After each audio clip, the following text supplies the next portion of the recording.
পরিষ্কার মুক্ত আছে, এখানে পাইবান্ধ কাল মানুষের সেবার জন্য আসছে, কাল মানুষের উপকারে আসছে, সেখানে বন্য থেকে মুক্তি করে আজকে যে প্রকৃতির সম্পদ এই পানি সম্পদ আজকে হুমকির মুখে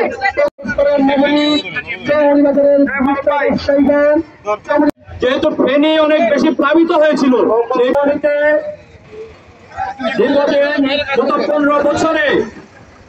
15 বছরে আমাদের মাঝে গণতন্ত্র ছিল না, আমাদের মাঝে কোন গণতান্ত্রিক পন্থায় কোন নেতা ছিল না, কোন সুযোগ্য কর্তৃপক্ষ ছিল না।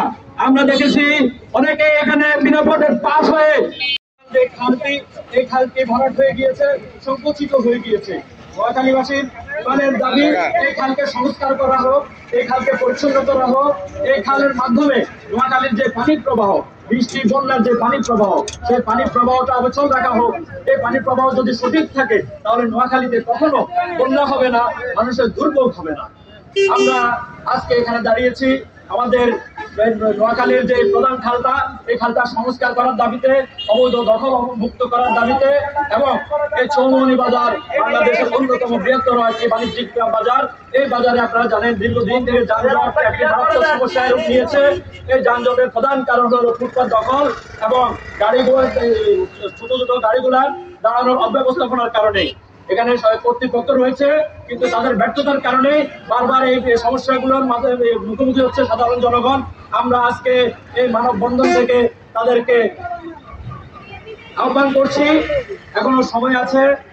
ফুটপাত যারা দখল করছে তাদেরকে, তাদের বসার ব্যবস্থা রয়েছে অলরেডি, তাদেরকে হকার মার্কেটে পুনর্বাসন করা হোক, তাদেরকে কাঁচা বাজার রয়েছে পৌরসভা কাঁচা বাজারে পুনর্বাসন করা হোক, রাস্তাটা ফুটপাত অবমুক্ত করা হোক।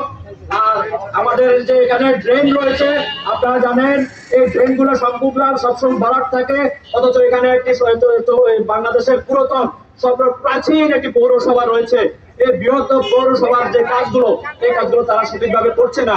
ময়লা আবর্জনার বাগার হয়ে গেছে সম্পূর্ণ চৌমনি পৌরসভা এলাকা। আমরা চাই ড্রেনেজ ব্যবস্থাগুলো সঠিকভাবে সচল করা হোক এবং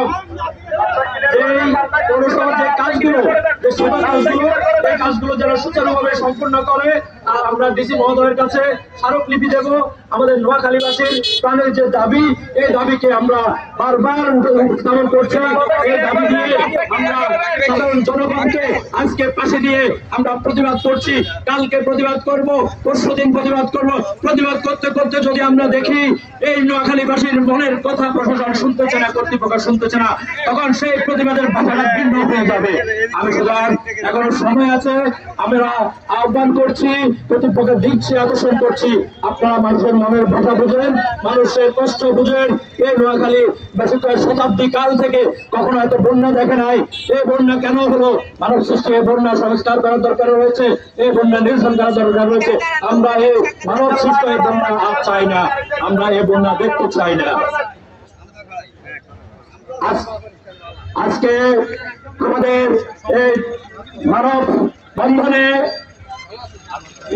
আগত Noakhali welfare foundation, Setu foundation, Choumoni guard foundation, Noakhali Begumganj বারবার ছুটে আসবেন, বারবার মানববন্ধন নোয়াখালী বাঁচানোর জন্য।